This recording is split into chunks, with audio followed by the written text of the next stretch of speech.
Hi, Steve Scasebrook, and in this lecture, or lecture set that I'm going to go through now, I'm going to look at the way that Gantt charts are used, created, and how you can plan a site using a Gantt chart. And then we can take that on to critical path analysis and everything else associated with the linking of Gantt charts into the 3D model.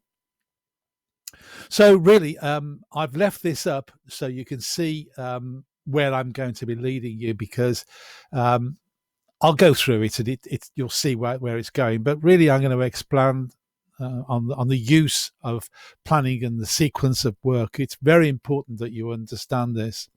Um, on the bottom right of a lot of the slides, you'll see that there is a link to the video on YouTube.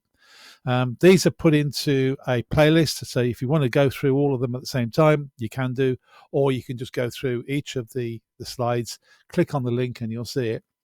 And really, we're going to start talking about who uses the Gantt chart, the techniques of creating a Gantt chart, and what you're looking at in terms of Pestel and how the planning and sequence of this sort of work, why is it used, who do you plan to control, and what do you plan to control is really the interesting things as far as the use of a Gantt chart is concerned. Then I go into the reasons why we use it, the actual creation, an example. And here I go live onto a Google Sheet, same for an Excel sheet, and go through the creation of one for you. Then we start to look at the sequence of operations and understand really in detail what is meant by the sequence of operations, what comes first or what comes last.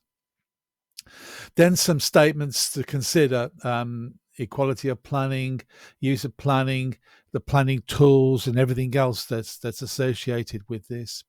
And then I'll start to look at something a little different, but it's really about using academic papers to cite within your work.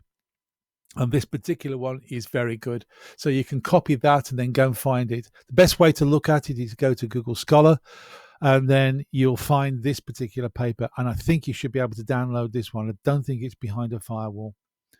And then we start to look at the sequence, in other words, in order for planning and sequencing to take place, information has to be gathered. So it's not just a case of starting, you just need to plan. And then forethought is necessary.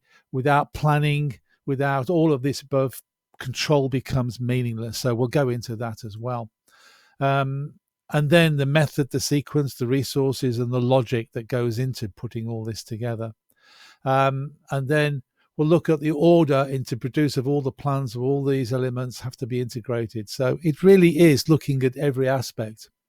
Then we'll start to look at some older Gantt charts, the originals down the left-hand side, and how it can go in and how we can expand this timeline by putting in resources down the bottom of it for each of the items that we look at. But again, we'll go into that in a big way. And then we go into looking at more complex Gantt charts, and how we look at the way that time is added to allow for holidays and unforeseen events like the weather. And then we start to look at the resources that we can do, what we can put in, why we do it, and how it helps people plan. And then a very complex one, look at the depth of that one with the amount of work that's going on, and that's not unusual on a large project. Then we start to look at this, which is the critical path analysis method, why it was there, what it's been used for. This is an automated one. And here we've got one which is a manual version of the same thing. And I don't go into this, but I'll show you what it's all about. And then again, Gantt in the digital world, where we start to expand the use of Gantt and put it into the 3D model, and some of the programs like Synchro that take this, and then you can plan it out and do some really good work with it, understanding how a site works. Then a little bit of the student exercise, and then some resources for you to do. And again, I've put down videos on the right-hand side for that one you to follow through. So that's it, really. Thanks very much for listening. I hope you enjoyed the